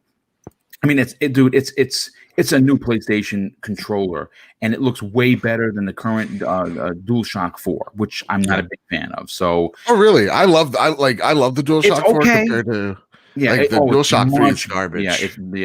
That was awful. Garbage. That was awful, especially on shooters. But we also have another super chat that came in after his passion drops an outstanding $5 super chat and says, "Remember how Xbox looked dead after the Halo Infinite delay? Now they have all the momentum. What a turnaround, indeed." So, Crispy, you, who we appreciate being on the show, not only because you bring a lot of fun to the show, you bring a lot of truth. And I see that's in your name tag, if you will, for Twitter. When you see the question marks starting to pop up with Sony, with a lot of unanswered big questions, not little questions, big parts of the PlayStation 5 that we don't know, and now we're starting to see they're bleeding out a little bit, because now we're getting word from journalists, we're getting word from actual software developers that, hey, sorry guys, PlayStation 5, you're gonna have to start the game over. But if you play it on the Xbox One X, it transfers over no problem. Is there room for concern here? Oh, wait, Boom. Play has limits? What? Play does have limits, indeed. I mean, let's be honest here. The messaging is so mixed at this point that I think, when you got Mr. Badbit sitting here and he's like, what's actually going on? Because you're telling me that, you're supporting PlayStation 4, even with new titles that come out. But if you buy it on PlayStation 4, you don't even know if you can go buy a PlayStation 5 down the road and play the same save. It baffles my mind. I'm sorry, I'm seeing 2013 all over again, except it's flip-flopped. And, Xbox got hammered in 2013 for messaging. Now, it's starting to happen within the mainstream media, but I have to disagree a little bit with Mr. Badbit. I think everyone's so attached to PlayStation that they just don't want to see what's happening. And what's happening right now is that there are concerns about multiple aspects of what's going on Sony's side. And it's because, and competition's great, Xbox is being so transparent, and Sony's doing the same thing they've done for a long time. And we are in a totally new generation. Not just that, We are in a generation that is changing gaming, and it becomes very hard as a dinosaur in any industry to be competitive. And this is the problem that they're having right now. They don't know how to approach it. Yes, they've done rebranding with PlayStation Studio, all that stuff. It's just they kind of just like got cement on their feet, and they're kind of dragging it along like, oh, we got to hit all the narratives, and it's really just hurting them. You got to put your foot down. You got to smash the concrete into the ground, and you got to say, this is what we're doing. This is how we're doing it. And I just feel we're constantly hearing different things that don't add up to each other, and it baffles my mind. I appreciate Mr. Babbitt, BitCloud, for calling things like this out, because you have to. I mean, I'm an Xbox guy talking about PlayStation, and I don't want to sound like a fanboy, because I don't hear a lot of PlayStation gamers, quote unquote, which some of them I don't believe even have booted up a PlayStation. Just saying, they don't say anything, and it's always just trash Xbox. Well, I mean, then you're not a game. You're just pushing a narrative. I'm sorry. Yeah, no, indeed. And you know something, you really kind of hit the nail on the head here, because one of the things, and again, folks, we're not going to pick on anybody. We don't do that on this show. We're here to have a conversation that we can be critical but also be fair. And one of the interesting points that Crispy just brought up is, it seems that the very vocal, and I don't know if they're part of the toxic community. I don't know if they're just being the vocal community, because remember, the vocal community is very small, but they're very loud. So they sound like they're in there in abundance. And it's not really like that. Most people who play PlayStation can give a shit what we're talking about, because they're the casual gamer, and that's completely understood. But yeah, you brought up a good point. A lot of the folks that we have seen on Twitter denounce Xbox, completely curb stomp it at every given moment. And there's been times that they've deserved it. Let's call a spade here, folks. Microsoft is not without guilt on dropping the ball for its fans. They have done it time and time again, and all companies have. But when Sony seems to mess up, or have shortcomings, or have questions like we just asked that are unanswered, they don't get up in Sony's face and ask and demand better. See, Bad Bit does. Mr. Bad Bit does. BitCloud does. There's just quite a few Sony folks that I know that listen. What the H is going on here? I don't know. I want to bring Dreadpool into the conversation, Dread. Before, let me just catch up on some of these super chats. We have Safe Space Invader. That's a pretty dope name. But you know what's even doper?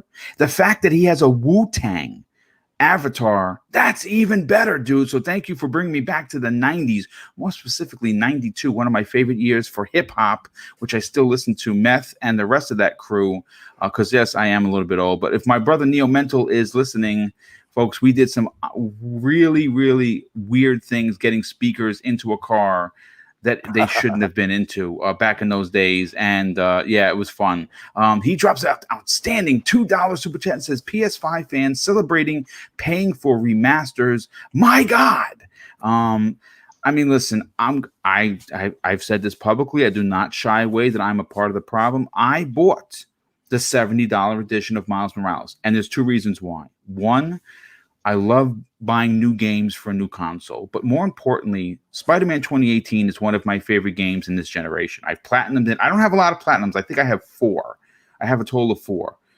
But Spider-Man is one of them, and that is a game that I loved. Absolutely loved, because I love Marvel. I'm a big Marvel fanboy, and I love Spider-Man. It means a lot to me because I grew up with him. Going to my local Optimo to buy the Amazing Spider-Man, and it's just he resonates with me as a person. And to play that game again, potentially get a second platinum, and now with the addition of all the added stuff that they changed Peter Parker's face, they added more cars, more people. The city's more alive. I'm down with that. But again, they should have given us this for free. That's just my opinion on it. And here's a really, really good question. And comment from Sin Vendetta, a very generous friend of the show. And Dredd, I want you to take this. He says, after dropping a $5 super chat, PlayStation fan number 1, Greg Miller, got an Xbox Series X before PlayStation 5. Weird. again, fantastic point there. It's even Mr. Badbit here is shaking his head. Now, Dreadpool, again, no one is saying that the house is on fire, but there is certainly questions being raised with what the H is going on at Sony when Greg Miller, PlayStation fan number one, is getting an Xbox Series X delivered to him by Microsoft, and Sony has not sent this console to him yet. Is that concerning? Well, of course. You kind of have to wonder what's going on. I mean, why are they? What's the holdup? We finally see some pictures. Those of us that are in the know, we see some stuff to see and kind of get a glimpse at and talk about. But I think part of the thing is Sony's good at keeping quiet and the rest of us talking for them. And then that way, anything that's misconstrued, they never said. It's us that said it, right? So the fans, the haters, whoever, they said it. Sony never actually said any of that. Okay, so that's part of it. Now the other thing is, I'm looking at it. You need to have PS Plus to upload your game saves. That is correct to the cloud. That is another big problem. Yes, that is absolutely confirmed too. So what if, because Phil Spencer went back in and he had to redo the network, redo all, to bring Xbox back to where where we want it to be better. What if Sony never did that? What if they're still on the old PlayStation servers that they have locally out there that they haven't really done anything with except for, patch and throw band-aids on there. And now the PS5 are using Azure servers and they don't know how to combine those together. That's interesting. I mean, it's a possibility. I'm not saying that that's what it is. It's just, you got to think about it. Is this what's going on? Why there shouldn't be an issue like this, but why do you have to remember to upload your games? You know what I mean? And on top of that, you have to pay for a service to be able to hold on to your saves. So that's the weird thing. And then doing that in turn, it's x86 and x86. It should be the same, right? You don't do that when you upgrade your CPU, your motherboard, and your graphics card. Your game is still the same game you got from Steam. So your game save is still your game save, and it's just going to shift over. So even if we're not using PlayStation's cloud for your game save, why can't you even put it on a USB storage? Either a hard drive or a jump drive or something, and then shift it over. Why can't you do this? I mean, this is stuff that's more like it's technical, but it's also logical thinking. Why is this an issue? Did someone drop the ball somewhere and nobody's willing to pick it up? And they're all like, what ball? Are we playing baseball? I didn't know we were playing baseball. What's going on? Just standing there in the outfield and, I don't see nothing, picking up daisies. Why are they doing that? And I see Badbit talking, but I don't hear him. Can you hear me now? Yes, we can. We absolutely can hear you. Would you like to add something to this, Mr. Badbit? This is a company that took like over a decade to add name changes on here. No, I know. So that's true. But that's what I'm saying is we got to think a little bit more logical, other than with our hearts and feelings about, this isn't fair. Well, no, it's not fair. But at the same time, let's break it down. Why? Mm-hmm. Why is this not a possibility? And they won't even answer that. A lot of times it says, "Oh, it's a technical thing." No, it's not. Wasn't it a technical thing that they could never ever cross play, and Fortnite just flipped the switch? And I know it's not a switch, but they did a few things. So it's literally almost like flipping a switch, and they allowed it. And it took them how long before they accepted the fact that it happened, and the fact that you could do it, and now you can. So it's reluctance is what it is. And somebody does not want to put the work in, and it's probably only 5 minutes worth of work, maybe not literally 5 minutes, but it's just a little bit of work. Microsoft and Xbox, they're putting in all this extra work to make sure right from the get-go, BC, and then no matter what console you're on, your 360, game saves will automatically work on your Xbox One game saves. Okay, or so for your BC portion. So when you're doing that, it's seamless. And now you're going to be doing the same thing. Your 360 is going to go onto your series. Your One is going to go onto your series, and it's going to be seamless. So yeah, it is a lot of extra work, but they're doing it ahead of time. It seems like somebody dropped the ball and nobody wants to pick it up and continue on and say, hey, let's fix this. They're like, what are you talking about? We just can't do that. You know what I mean? Again, it certainly raises more questions than it does answer any of them. And I think that the longer Sony listen, when there's a problem, the way that you put out the fire is you get in front of it. And Microsoft has done that. Now, granted, they have dropped the ball very, very similar to what Sony is doing, but their PR has been on point. When something is awry, they get up in front of it. And Sony normally would get in front of something like this by doing a video, by doing a blog post, something to calm the fires, if you will, and they haven't. And the save situation, yes, it happened this week, but we're at Friday. I started hearing about this on Monday, and obviously it's like a fire. It starts off with a spark, and then now it's kind of blazing a little bit, and there's been no response from Sony. So it's certainly, without raising the white flag here, questions that need to be answered, and it's unfortunately the questions are starting to pile up. Like I said in the opening of this particular topic, there are all those questions that are still unanswered, and now we're getting the save issues. My question, and again, another question to the pile is, what the hell is going on at Sony? Flamish, let's bring you in the conversation and hear your thoughts and theories. Does PlayStation players need to be concerned, and when do you think Sony is going to address all of these questions that many people, including myself, Mr. Badbit, and several others, have about the PlayStation 5? Okay, first of all, I think most people bought the PlayStation 5 when we don't know a lot of it on blind faith. I think there's a lot of issues that we still don't know and that still need to be addressed.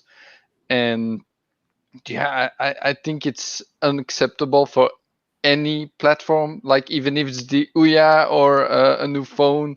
Like, I want to know and be informed about what I'm purchasing and what it can do and what it can't do. That's something that should be addressed before pre-orders go live. And besides that, I just hope we get something soon. I'm a little bit unlucky with my PlayStation 5 that I will not get one before March next year anyway, because of the pre-orders. So I have enough time to actually see what's going on with the PlayStation. But most people that will have a PlayStation and they have one on pre-order don't know what's going on. So they're like just hoping that everything is going to be all right. And because they were the market leader, and because a lot of people have blind faith into them because of all the good exclusives they have, all the stuff they've done before, that people were like, hey, PlayStation. I think, it's going to be or a rude awakening for most of them, or it's going to be great if they come out and say everything is all right and this is what we did. And that's good news. I hope it's good news, but I'm holding my breath here for everyone. So again, it's going to be interesting. And here's another interesting point that I forgot. Alana Pierce, not a surprise there. She got an X, no PS5. Yang Ye, one of the biggest supporters of the Sony brand, did not get a PlayStation 5, but he did get a Series X. As a matter of fact, I'm going to watch his video because I'm a big fan of that dude. I like Yang Ye. Sometimes when he goes over the top with his acting, it's over the top, but I love him nonetheless. And he got an X. He did a video on it. I'm going to watch it after. All of these prominent YouTubers here in the States are getting Series X's and no PlayStation 5s, and we're 41 days out from launch. And that's such a smart thing for them to do as well, because I've seen some people salty about it, and there's nothing to be salty about. No, why would you be salty? Well, because they didn't get one. Exactly, and I'm just like, this is really smart. Like, you go to a Greg Miller who's known for PlayStation, they have an audience there that like real talk, non-toxic Sony folks. We're a nice bunch, and we're just in our ecosystem. We're just chilling. Well, they're the best friends. They're the best friends. That's what Greg Miller pushes. Yeah, we're just chilling out here, and so it's a great opportunity for them to go. Okay, so we know Greg Miller has a following of like 1.4 million on Twitter. We know he has an active audience that trusts his word. Bam, let's give him this Xbox because he does a shit on us constantly. See what his thoughts are. Generally, he wants to stay positive. So like, you're going to now have an ecosystem introduced to Xbox and actually now giving it a time of day. Same with Young. He's predominantly like a PlayStation. I get like he's not, his content is centered around PlayStation, but when I think of him, like, he is more of a, he's more of a PlayStation guy. So like, that is really smart that you go after him, because they know he is going to be brutally honest, and so you're gonna want that perspective as well.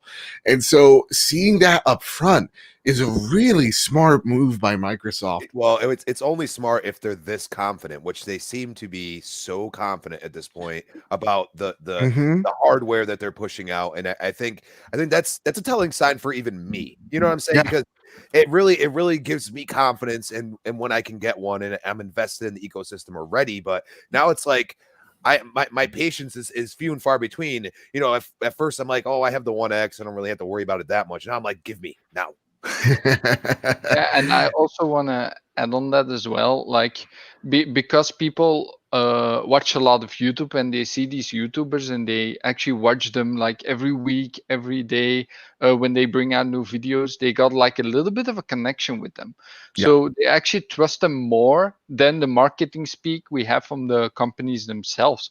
So it's always, I think it's one of the smartest moves I've seen happening in the industry lately, with these consoles, then of course, that they just bring it to the YouTubers overall. Like, yeah, no, absolutely. And again, we'll see. I mean, again, it's one of those things that when you hear Joe talk about, a prominent YouTuber from Japan is going to be able to is getting the PlayStation 5 first, it makes you scratch your head for a couple of reasons.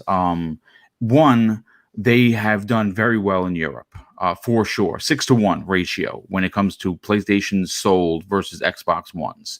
That's Jim Ryan. He really pushed the narrative in that region, and obviously won them the generation there. But here in the States, it's a little odd that you have so many prominent PlayStation supporters that have rather large YouTube followings. We're not talking about little Mr. Boomstick here with 6,000. We're talking about potentially some like a Yang Ye. That guy has what? He's closing in on 2 million. I mean, wow, that's the guy you want to give that console to, get him talking about it. But again, it's head scratching, man, for sure. Well, not just that, the last point is, when they get their hands on these consoles, probably in a week or two from now, who knows, like, they probably have a box and it's like embargo and you can't even take a picture of it type of deal. No matter when they get their hands on it, it will now be compared to the Xbox. No matter what. So if they came out first, of course, they'd be like, yeah, we've heard Xbox is more powerful, but it would be just focused solely on the PlayStation specs of this machine and all its capabilities. Now it's going to be, no matter what, it's going to be a head-to-head. Here's the console we got a week ago. Here's the console we have now, and they're always going to have that butting head. So if Xbox is going to have something better, which looks like all signs point to the tech's better, people are going to talk about that, and that's not a good look if you're Sony. I think they really should have been out first on this console, but it's a strange state of affairs. I get COVID's a thing, but even then, I'm just like, what's happening? Well, I mean, obviously they've had several events, Mr. Badbit, and they've been done quite well, I should say. They were very well produced, and they showed the ability to be able to produce a very, very excellent show on both of them, and still we're dealing with COVID, and COVID is unfortunately coming back. So it is again, we're going to. I'll say this in closing of this topic, because we're going to move on to the next one now. If again, to quote Mr. Badbit here, if we don't see something by Monday, by next Monday, folks, it's time to get concerned. Yeah, there's no Band-Aid putting on this for sure. But let me before we move on to the next topic, let me catch up with some of these awesome super chats that have come in just recently. We have here. We have okay, well, we actually got 4 of them. Let me just catch up. We have Gamer by Choice drops an additional and very generous $5 super chat and says this: as hardcore gamers, we have concerns of Sony because of messaging. Casuals will just buy what is cheaper, games they like, and what their friends have. That is indeed a very true statement for sure. We also have J1405NL, a very generous friend of the show, drops an outstanding $5 super chat and says, first official PlayStation hands-on impressions go live on the 4th of October. That's on Mr. Badbit's birthday. Indeed. So there you go. So you're getting a Sony present, even though they didn't deliver you the console. You know, Sony, I know, Jim Ryan, I know you're listening. All right. I know you're tap dancing as we speak. You got the fever, you can't shake it. Listen, birthday this Sunday. Think about it. Just think about it, Jim. And you want my PO box? I'll give it to you. It's 12 no. Yeah, just DM him privately so he can get his hands on the console. Eagles fan 76, another generous friend of the show, drops an outstanding $2 super chat, says, games I deleted, I log onto the cloud saves there. Yeah, it's good to do that, because you certainly don't want to lose, a 60-hour investment into a game. And Bounty Boom, my goodness, he shows his generosity once again with an additional $5 super chat. Says, I love Samsung's phones, but if Samsung is about to come out with a new phone and doesn't show me nothing, you really think I'm going to buy it? That's definitely a strong point. But I want to talk about a topic that, because of course I am the host and I'm the one that writes these things, I threw it in here because I think it's worthy of a conversation. I can't say that it is for everyone, but we're going to have fun with it nonetheless. There is a new rumor suggesting that Respawn Entertainment, makers of Apex Legends and Star Wars Jedi Fallen Order, as well, of course, as the Titanfall franchise, may be working on the long-awaited Titanfall 3. And thanks to a story that I pulled from Game Rant, according to details from a reputable Apex Legends data miner, Titanfall 3 is apparently already in active development behind the scenes at Respawn, and I say, my God, it's taken so long, but I cannot wait. They say this, the first to highlight this information came from, and his name is the Neon_Beast.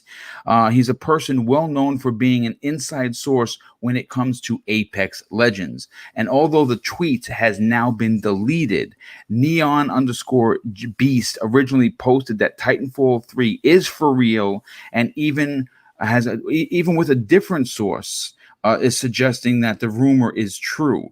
The information was corroborated by another popular data miner. Boy, those data miners are out in full force here. Called, I think it's Beast, BIAST 12. He's also known for their work in finding information on Apex Legends. Not only did he share this original comment with Neon Beast, but followed it up with their own confirmation that they were, in fact, what they were saying was true. So they both had corroborating stories, which is interesting. Oddly enough, his tweet relating to Titanfall 3 also has been recently removed. Boy, that's again, where there's smoke, there is fire. So listen, let me nerd out here for a second, folks. Okay. Now, I know that there are a lot of YouTubers who tout that they play games. Everyone on this panel does. Everyone in the chat that I see plays games. We know some that don't, that just hide their gamer scores or their trophy counts because they're frauds. And we're not going to bring them into the conversation because, well, we don't do that on this program. But I'm going to tout my own score.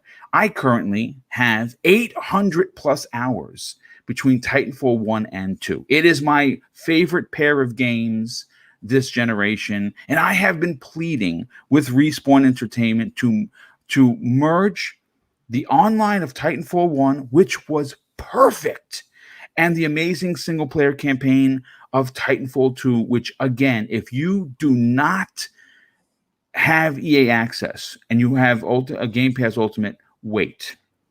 Titanfall 2 is coming. I am telling you right now that Titanfall 2's single-player campaign is by far one of the best single-player campaigns in the history of FPS games. Now, you can challenge me with Call of Duty and Battlefield and whatever you want to throw into that, but I am telling you, it is an incredible story from start to finish. Now, the article continues by saying that while Apex Legends may be the studio's big focus for now, the company has softened its view on Titanfall, the series, or the franchise, I should say. Over the past few months, Respawn CEO Vince Zampella admitted that he was interested in seeing the franchise make a big comeback, going as far as to say he'd see if we could make something happen. These words came directly from Vince. Even EA, who owns the studio, has mentioned that something could come down the road if the opportunity arose. So, of course, now I'm going to go to the chat, and of course, I'm going to go to the outstanding panel with this question. And it is simple. Do you want a Titanfall 3? Did you play Titanfall 1 and 2? And did you enjoy the fast action along with dropping giant mechs onto your enemies, which I've done numerous times, and it is thrilling to drop a 100,000-ton mech onto someone's head that is guarding a post that they shouldn't be standing where they shouldn't be standing. So I'm going to go to Crispy Bomb because, Crispy, you are all about online play. Did you enjoy Titanfall 1 or 2, and would you be interested in a Titanfall 3 revival? Well, Boom, I didn't play either. So these are brand new games to me. And now I get to go in there for Flamish nearly fell out of his chair. yeah, I never played them. As I've said before, when these games came out, I had choices to make, and it was basically pay the bills or just play Gears for a long period of time, which obviously I still enjoy to this day. So, I mean, at that time we didn't have Game Pass, stuff like that. So, it's just a great time to be a gamer, and that's why I hate the notion, these are old games, because it's new to me, and that's really all I could say about it. Well, what I will say is obviously you have the Xbox Game Pass. When EA Play comes into it on the 10th, I implore you to Titanfall 1. You're not going to get any players. I went on last night. There was 256 players in the world playing. I couldn't even get a game because the game is super old. It came out in 2014. But you can easily, and I mean quickly, jump into a game. And I think that because you're such a big fan of online, because you're such a big fan of community playing together online, Titanfall 2 is worthy of your time. I guarantee you, once you start playing, you're like, boom, oh my God, I am hooked. I'm addicted. I cannot wait. And yes, I want to see a 3. Dreadpool, we know that you as well like to play games online. Were you a fan of the franchise? Did you play 1 and 2? And would you want Respawn to potentially make Titanfall 3? Here's a yeah. Of course. Are you kidding me? I mean, come on now. I don't know if you were doing PC back then, but I was doing PC back then also. And I was playing Unreal Tournament, and getting those games on the OG Xbox was fun too, because we were like shifting everything over, and because not all my friends played on PC at that time, so it was only, I had like a selection of friends on console and a selection of friends on PC. So you had StarCraft, you had, all your Doom, Unreal, all that stuff on PC, and then you had all your console stuff, so, Titanfall kind of brought it back, and added mechs. I mean, who doesn't love that, So we had a blast playing that. We've done it with Noof's community game nights. We've played all that. And when Titanfall 3 comes out, I'm bringing Tempest on my team, or we're going to duo, whatever, and we're going to rock everybody. At least he's going to do it. I'm going to get, if you bring him on your team, he's an assassin when it comes to these online games. I know that you're listening there, Tempest son, and yes, he will shoot you in the face. I know he's laughing right now. That's why I want him on my team. I don't have to worry about that barrel going right up to my face when you turn a corner and he just hits you with a snipe, one shot around the corner, not even scoping, and you're like, what the heck? Okay. So he's on my team. But yeah, it's fun. I mean, we've brought the game back so many times, to play with the community, and it's been a blast. It does not grow old. So for this to be coming back, I can see them doing it. I mean, we've been requesting it. So where it's at in the phase is another story. But yeah, bring it on. Let's do it. I have not heard this from Vince, but being that I like to consider myself level-headed and potentially not a boob, I think that there were severe limitations with both Titanfall 1 and 2. And I think that it would be safe to assume that Vince had a grand scope for 3 in regards to its player count, in regards to how many mechs could be dropped on the map at once, the size of the map, whether or not the NPC fighters from both sides are going to be back like they were in 1. I think the limitations and the bottlenecks that came with the Jaguar CPUs that were obviously a big hindrance to many developers over the course of the 7 years of this generation, it could be one of the major reasons why they have waited, because obviously now with the power of the Series X and of course the PlayStation 5 and Series S for that matter, they will be able to potentially make the game that they really want to make. And I think that we could hear something very soon. I really hope that it's sooner than later, because Titanfall is an amazing series. Flamish, I want to go to you next on this, because you seem to be shocked that Crispy didn't play it. Obviously, you're a fan of the game. Do you yourself want to see a Titanfall 3 come back to the new consoles? Yes, of course. I mean, Titanfall, when the first came out, first there was a lot of backlash because it was only available on Xbox. Yes. So there were a lot of people angry over that. But that game, oh my God. You've never seen a game like that before, where you actually go into a Titan and can actually jump out as well during the match. And that was such good gameplay. And then when the second one came out with the campaign with the time traveling, that was my favorite part of the whole campaign. Just the time traveling mechanic. I hope they do something with that in Titanfall 3. Maybe make it something like in multiplayer as well. I got a lot of fantasies about that. No, nothing wrong with that. I mean, that's the time travel aspect in the single player was fantastic. It really was a nice addition. I think it's also something that most people remember about Titanfall's 2 campaign. And also why I was shocked because of Crispy is that Crispy is like, he likes Gears, and Gears is a very competitive game.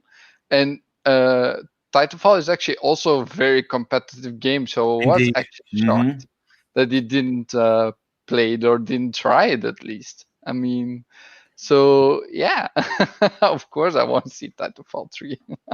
And again, they've been very quiet at Respawn. They're enjoying the fruits of their labor with Apex Legends, which continues to make a lot of money for both them and EA. And it's something they're going to continue to support. But obviously, if you are a fan of Apex Legends, you do realize that universe is a part of Titanfall. And it's going to be very interesting to see if any of the mechanics from Apex Legends go into Titanfall. I hope not. I'm going to be honest with you. I think Titanfall is well enough prepared on its own to just keep the assets from what you had and just build upon what they've already, the groundwork that's there. Joe, yeah, I want to grab your ear on this.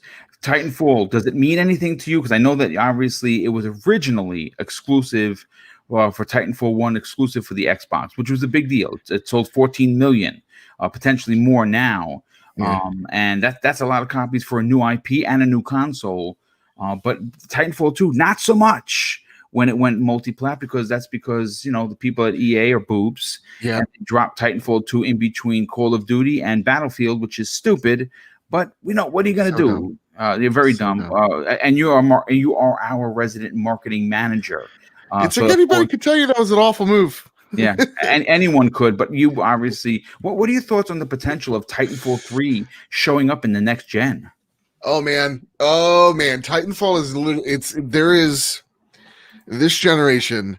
There are not many games that are better than that multiplayer. So the first game I played on PC with mouse and keyboard, no. I don't like mouse and keyboard. It's never been my thing, especially for shooters. I played it on a DualShock.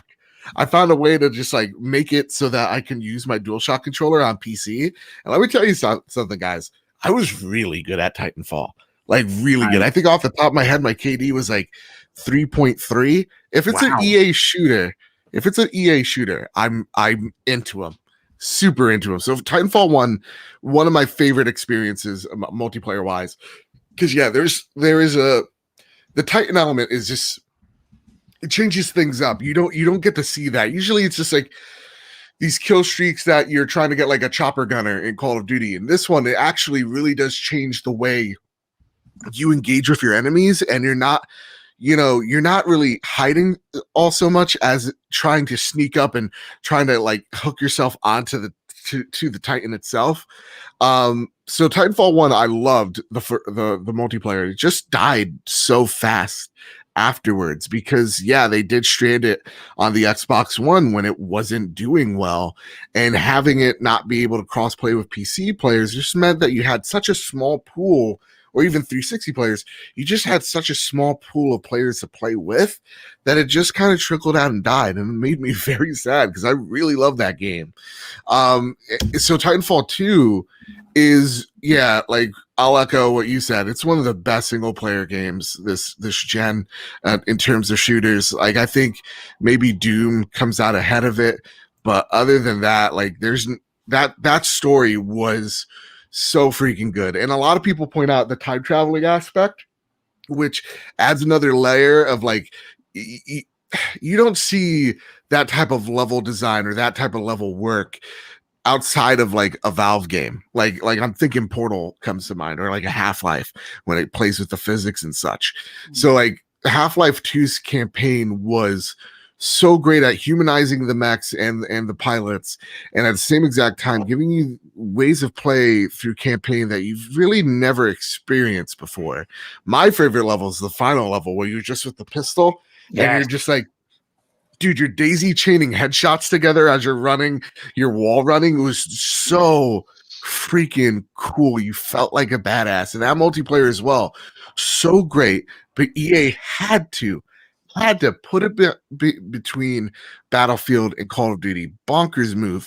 So if there was a 3, which I don't know if there is, because it's rumored, it's always a rumored on and off because Apex is doing so well that it's like, why make a Titanfall 3? For me, I would love to see that happen while using the Apex possibly characters, so that you get a Fortnite situation where Apex Legends is kind of like or even Fortnite mixed with like Warzone, where like Apex is the free component to it. It's the battle royale, and then you have the single player maybe fleshing out maybe one of the characters, maybe none of them, maybe they just make cameos, and then you have this smaller, tighter multiplayer experience with the mechs in them, or Titans. That would be freaking bonkers. I want more Titanfall, and really I just want Vince to really take the reins of EA, because everything that Respawn is touching is just some of the best video games just this gen, whether it's Titanfall, whether it's Apex, whether it's Star Wars. They just don't know how to make a bad game. Or whether it's Call of Duty or Medal of Honor, they don't know how to make a bad game. It's crazy. Yeah, and that's a great point. That is a fantastic point. They haven't yet to make a bad game, especially in this generation. If you look at what they've done, They released Titanfall 1, 14 million copies sold. That's tremendous. Titanfall 2, an incredible game in its own right. Unfortunately, due to poor marketing and placement, it hurt that game tremendously. But obviously, they rebounded with, of course, Apex Legends, which was shadow dropped by OPS, by the way. And everyone loved it, and it has been making big bucks for them. And of course, they took the reins of Star Wars Jedi Fallen Order, and it was fantastic from start to finish. Told a brand new Star Wars story with a bunch of new Star Wars characters. We know that we're getting a sequel for sure. That has been confirmed. I still watch the ending of that game. Seeing the compilations. Yeah. Oh my God. That game, when it comes to Game Pass, y'all, if you don't play it, you should go to gamer jail. Real talk. I love that, gamer jail. That's fantastic. Folks, let me catch up on some of these super chats. We're going to start to do the outros because we hit all the topics. The one thing that one particular question that just came up, and Joe, I want to go to you on this. A little bit of an additional comment regarding Sony. Michael Miner in the chat drops an outstanding $5 super chat, and he asks this, though: I'm starting to think that the Bloomberg report on the bad SOCs was real. What are your thoughts? Could that be why we are not getting any information? Maybe that's why some of the cancellations and pre-orders are starting to kind of wreak their ugly head as well. I mean, I think that could be it. I think what Archimedes said is telling, because he works along this field. Yes. And so like what he said kind of made me like ease like a little bit, where it's just like, yeah, that's probably, or for what his calculations are, it's like that's probably a very like realistic number when you're making a first round of chips, what that number is going to actually be. I think when it comes to the pre-order situation, like we've seen a retailer, I think GameStop in Ireland and some retailer I never heard of in Great Britain say, hey, listen, you might not get these things at launch. I think it just still goes to the poor communication, or even maybe the exaggeration of GameStop's part of between distributor and retailer of how many things you're actually allotted. It is a crazy concept, because when I'm thinking of the PlayStation 5 pre-orders, when it came to GameStop, they had 24 at least in every store, what it seems like. And Xbox had far fewer, but Xbox, it seems like the people that wanted them got them. And even like Crispy, you and I, we don't have them, but at least we knew the time. At least we knew when, that it was a fair shake when we got online. So I think it really does say that the pre-order situation, I think, speaks to the demand of these consoles and how poor of communication PlayStation has had with retailers, which I hope there's a wave 3 coming along soon, but it speaks poor communication. Yeah. Well, great way to answer that particular question. We also have Bounty Boom, who drops an additional $10 super chat and says, "This Boom, you can tell I'm pissed. I don't support Sony no more because of what they did. You know the story. I love Xbox, but if Xbox never showed me anything, I would not buy or pre-order until I see it." I mean, I absolutely agree with you. I can't argue that point. I mean, they can't. Listen, I'm buying it because I know what I'm getting. I have an idea. I'd like to know more, because obviously I support multiple consoles, and I think people that are going to buy multiple consoles in the next generation know what Sony is going to, hypothetically deliver. Now, granted, is it a smart play? Technically, no, because you probably shouldn't be buying something that you don't know about. But I mean, listen, I'm not making excuses for Sony. They need to do something, and they need to do it quick. And I agree 1,000% with Joe. Yeah. If we don't see anything next week, I am going to be honest with you, I'm going to do a live show talking about what the F is going on at Sony, because this is ridiculous. Because like Apple will tell you on a Friday what their phones are capable of, all the chips and such. They'll release pre-orders on the Saturday, indeed. But they're at least telling you what's in that box.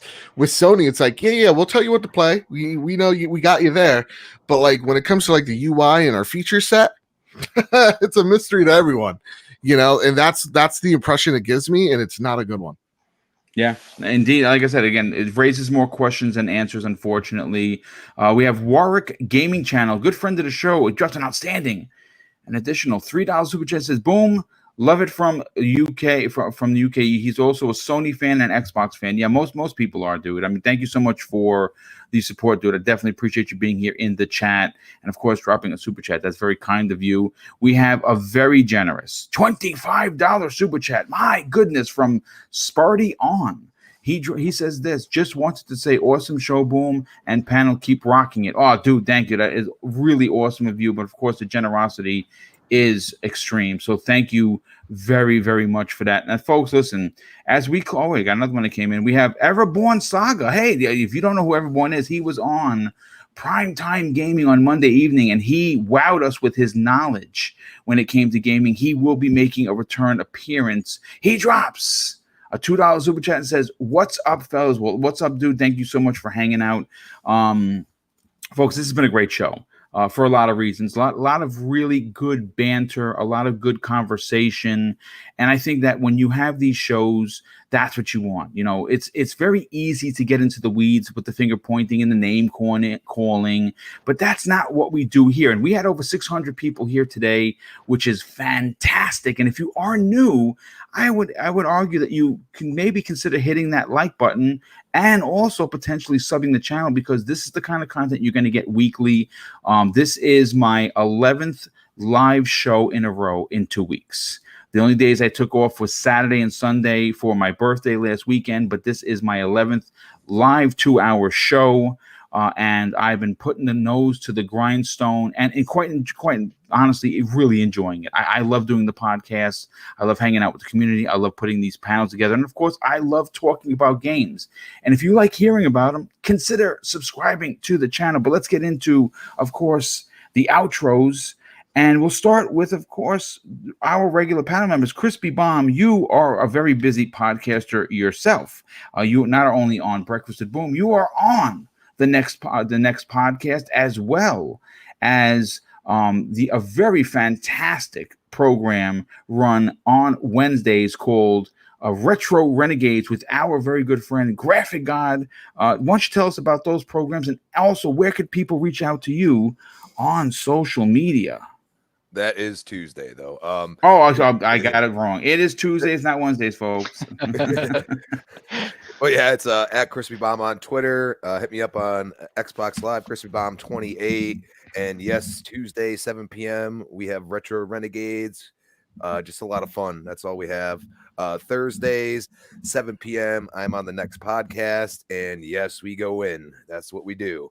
And then, of course, here, love the conversation. You guys are rocking. You're awesome. Waking up with us. I just love it. And it's Breakfast with Boom, baby. Let's go.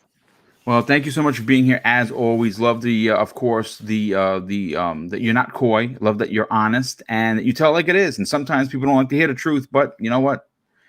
The truth hurts sometimes, right? So thank you for being here, as always. Next up, I call him Superman because he's bailed me out more times than I can count. But he also is a prominent content creator. One, in fact, has been doing something new, rather something interesting on his YouTube channel called Breaking Bread with Dread. That's right. Breaking Bread with Dread. It's a unique way of podcasting. He meets other podcasters. They sit down, they break bread together. They talk about gaming and other things.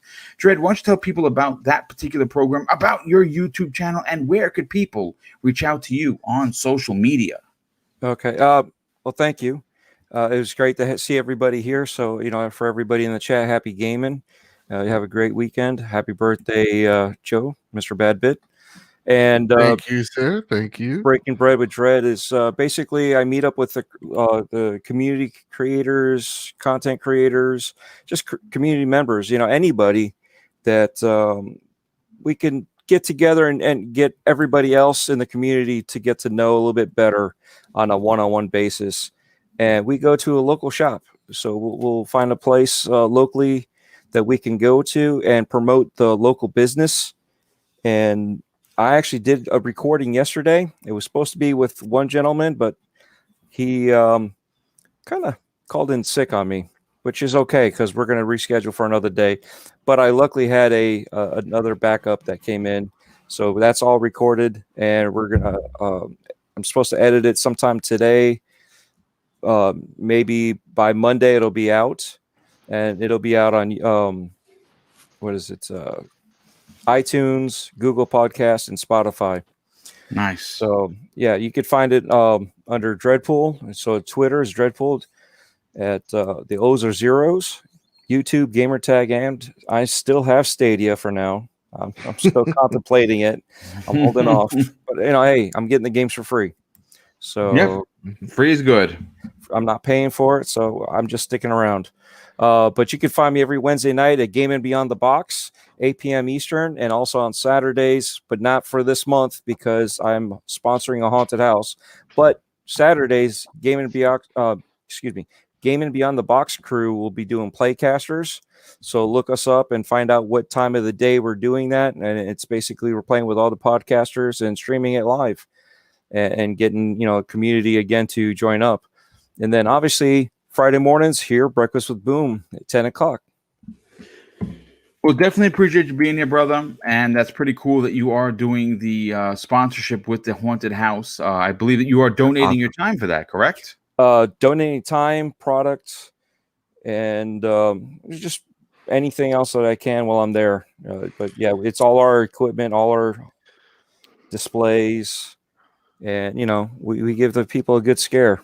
That's nice. That's freaking awesome. Next up, Joe, Mr. Badbit. Do me last. I have to go get something real fast. Real fast. No, not a problem. Mr. Flamish, first of all, I want to say thank you so much for taking the time to hang out with us. This was your first episode on the Double Barrel Gaming Network. And of course, you killed it. Where could people reach out to you on social media, potentially even sub your YouTube channel? And what other programs are you on? First, I want to give a big shout out to Mr. Boomstick himself because he always puts a lot of work in these shows. And when I saw the show notes come up in my Twitter, I was like, oh my God, this is huge. So I did want to say that. Thank you. Not a problem. Overall, you can find me on my YouTube account, Flemish. Where I sometimes do YouTube videos about gameplay. I also have my Sunday show, the Flemish Experience, where we just talk about gaming in general. We have no topics. It's freeform, and it can go for a long time. Dreadpool knows. And then for the rest, during the week, I'm mostly on Four Guys with Quarters, their channel with clowns, doing the news and doing some live stream of gameplay. So, well, again, it was great working with you today. Super appreciate that. And obviously, we're going to have you back on a future episode once we can get our, of course, schedules. Look at this. This is amazing. This is what I'm talking about. He's got his Rebel pilot's hat on. Dude, that's amazing. And so I'm assuming you are ready for Star Wars Squadrons. The question is, how are you going to get PlayStation VR on your head wearing that helmet? Dude, I have no idea. And look at where I have to put my headset. I see that. I can hear you guys.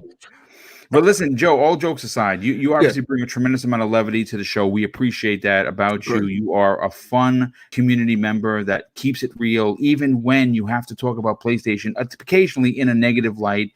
You do keep it 100%.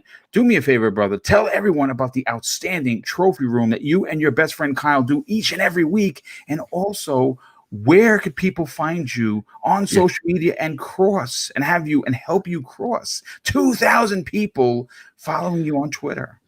There you go. Well, first and foremost, I have to say I forgot to take the cushions out of this helmet, and my head barely fits in this thing at all. So it is squeezing rather tight in here. But you can find me. Let me put this down so I can concentrate on this pitch. You can find me over at Bad Bit Games, where you talk about all things game news, reviews, and unboxings. You can find the Trophy Room, the video version, on YouTube at Bad Bit Games. You can find the Trophy Room, a PlayStation podcast where me and my best friend Kyle talk about PlayStation each and every Thursday on, again, YouTube, Apple Podcasts, Google Podcasts, Spotify, wherever you get your RSS feeds, wherever you get your podcasts, you can find us there. And yeah, you can find me on Twitter at Mr. Badbit. You can follow the Trophy Room over at PS Trophy Room on Twitter. And now I'm going to try to take off this helmet, but I don't know if it's going to work. Ready? Yeah. Oh, you got it off. Excellent. And so yeah, there you go. I'm going to be playing Squadrons. It's going to be great. Yeah, and I'm actually going to be playing Squadrons. Actually, I'm not going to be playing Squadrons because I'm going to be jumping on with Zemi Games on his Twitch channel at 1 p.m. to play Man of Medan. We're going to try and beat it a second time.